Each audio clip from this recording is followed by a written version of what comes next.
and then end it with just a good old-fashioned, super hard left hook to the chin. Boom, perfect. Punching somebody with boots, or kicking somebody with boots on. You're literally gonna be pulling teeth out of that boot when you're done with them. All right, karate chop right to the collarbone. You don't see that very often, but it's doable. Hey guys, welcome back. RJ Clifford here, retired fighter, current radio host. Today we're gonna look at Dead or Alive 6. Before we get started with today's video, we wanted to let you know about Gamology's crazy new channel, Gamology Forecast. This is their new page for all things gaming, teaching you everything you need to know about the world of gaming. Jam-packed with stuff you've never seen before on Gamology, stuff like tips, tricks, and hacks for that one game you've been struggling with, top 10 videos, reviews of newly released games, and more. Also, don't forget to check Gamology's other channels like Send Noobs for your fill of virtual reality, and free games you should absolutely check for yourself. As well as Gamology Shorts, which is full of the short but sweet videos you could always want. So those are 3 potentially new channels for you can check out right after you're done with this video. And make sure to check out the links in the description. All right, first up, let's take a look at Bass. He's the pro wrestler. One look at that get up and you know he's the pro wrestler. The slicker, the sunglasses. And you can also tell he's a pro wrestler because it's big, wide, blatant strikes, right? Big flamboyant moves, really obvious, looks good under the lights, all for show, and of course the clothesline. And he's fighting with his championship belt on.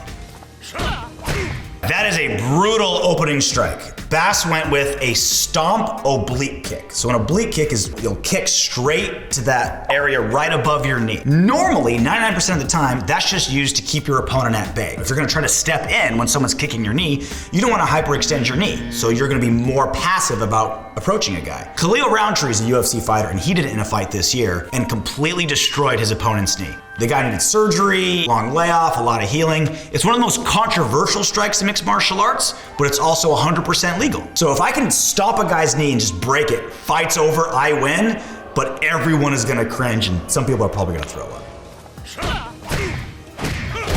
And a big suplex, throw him out. Uppercut, left elbow, downward elbow. You got him pinched up against the cage or the wall. Then you do your big strike. Now, if you're doing a suplex, and if it's an actual collegiate style wrestling, you throw the suplex and then you cover him immediately. If you're doing a pro wrestling for style points, you do the suplex and you throw him as far as you can, which is what Bass did. Front kick to the face, they go down. Hey, if it works, do it again. But then his opponent was onto it. You don't throw the same strike twice in a row, and it cost him.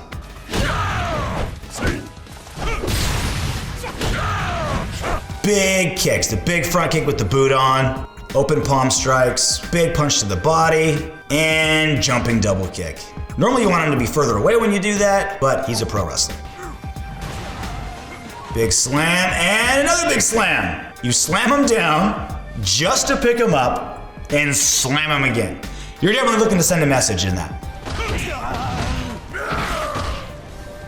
And another slam. So in MMA, you are not allowed to lift somebody and drive their head directly at a 90-degree angle straight into the canvas. You gotta throw with an arch. Otherwise, you're gonna paralyze the guy. But in pro wrestling, you want it to look like you're paralyzing the guy without actually paralyzing the guy. All right, let's take a look at Rig. He does Taekwondo. Now, the definition of Taekwondo is literally the way of the foot and the fist, because you're literally only striking with your fists and your feet. You're not throwing elbows, you're not throwing knees, you're not kicking with your shins. It's a Korean martial art.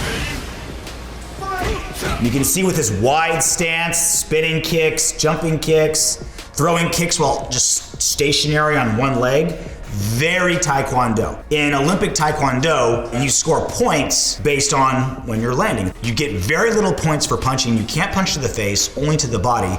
And you get extra points for spinning kicks. So you literally get style points in Olympic Taekwondo. And that's what Rig is doing perfectly. Big kicks, punch to the body, jumping kick, double jumping kick, and ends it with a roundhouse kick to the head. And 1 more, 2 more, 3 more. That was like 80 points right there if that was in the Olympics. Get him the gold medal right now. You see the really wide stance. You see Taekwondo guys, really wide stances, and they're almost hopping. They're almost bouncing up and down. So they're ready to spring and attack with their legs at any moment. Real light on their feet. And you see Taekwondo fighters have incredible dexterity in their legs. Their kicks are so fast, they're so accurate, they come up out of nowhere because that's their main weapon. They get to focus on kicks all day long.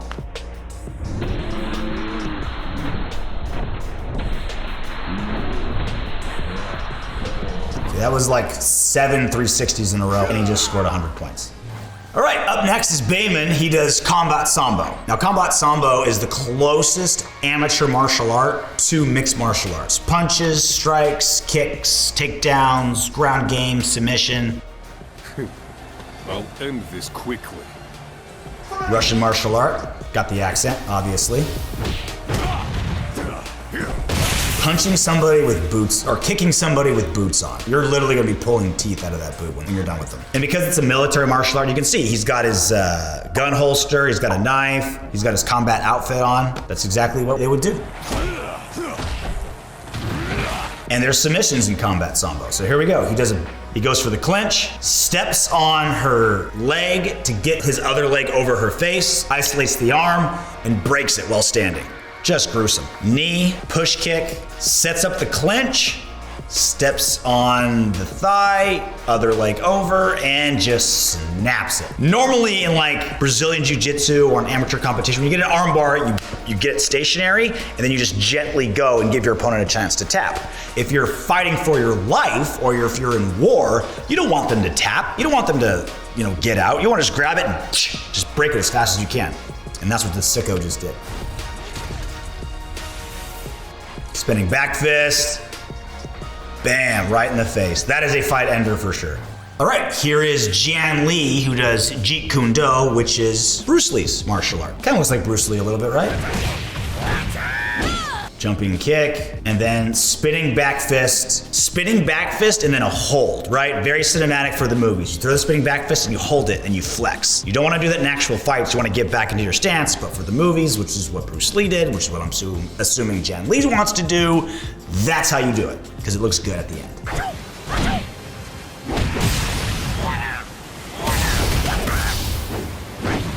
So there's a lot of pop on Jan's strikes. Like in boxing or Muay Thai, you want to turn your hips into these strikes and, that's where you get your power. With Jan, he's kind of popping. He's popping the strikes, which doesn't give you as much power, but it also doesn't make you susceptible. If you miss and you're just kind of popping, you're not over punching. And like if you punch and you give yourself like a 360, you can just kind of pop it and you'll be able to keep your defense where it should be.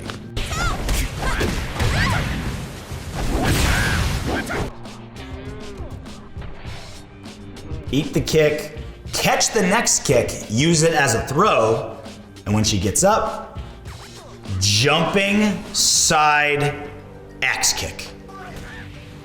Okay, that I've never seen before. Double reverse elbow. I've never seen a single backwards reverse elbow, and he just doubled it up. He's got to be making this up as he goes along. Uppercut, side kick, uppercut again. If the uppercut works and they're not defending it, keep doing it. All right, here is Hitomi. She is a karate fighter. I will give it my all. Let's start.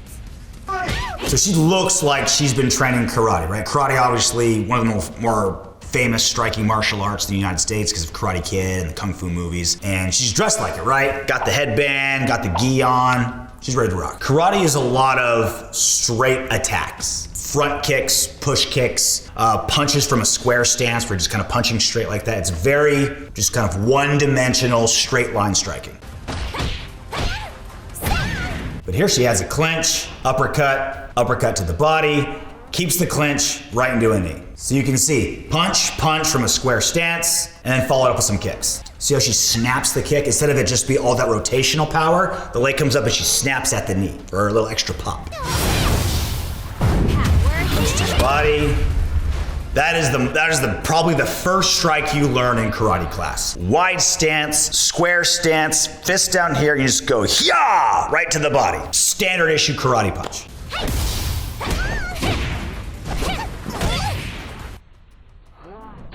All right, karate chop right to the collarbone. You don't see that very often, but it's doable. I would rather strike with a closed fist because it's more powerful than the chop. Winner! How is my fighting? Want to do it again?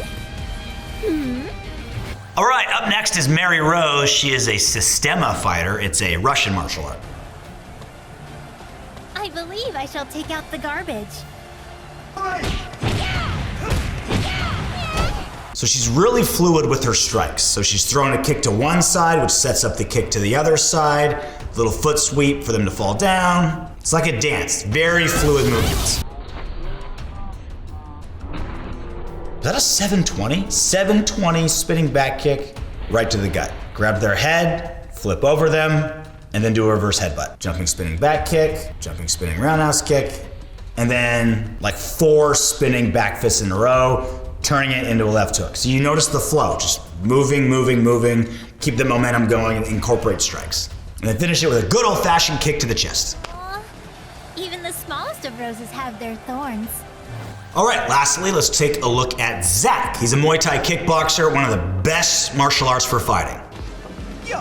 So unlike other Muay Thai fighters in video games, he's not dressed like a Muay Thai fighter at all, right? Doesn't have the shorts, doesn't have his wrists taped, his knuckles taped, none of that. He's incognito, which is great. You want to hide what martial art you have when you're going into a fight. You don't want your opponent to know that you're a wrestler or a Sambo fighter or a kickboxer. You want to dress like, you know, a really flashy Secret Service agent, so they have no idea what you are.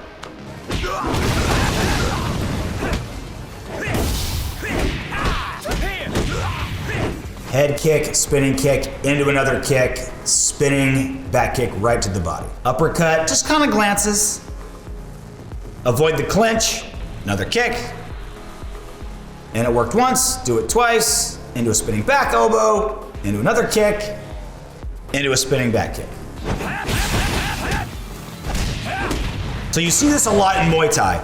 Kick, kick, kick from the same side.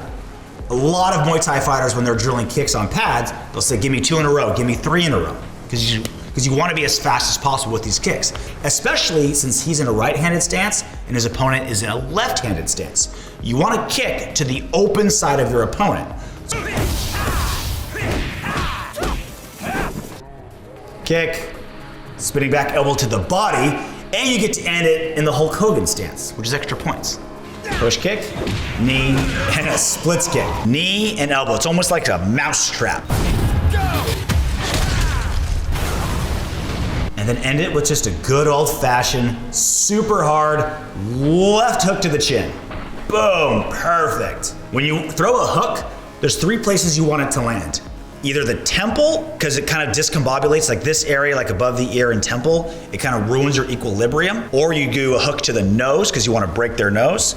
Or you go right to the chin or the jaw area, because what that does, 1, it could break your jaw. 2, it whips your head around, which causes your spinal column to twist, and that's where you get knockouts, because that spinal column will swell.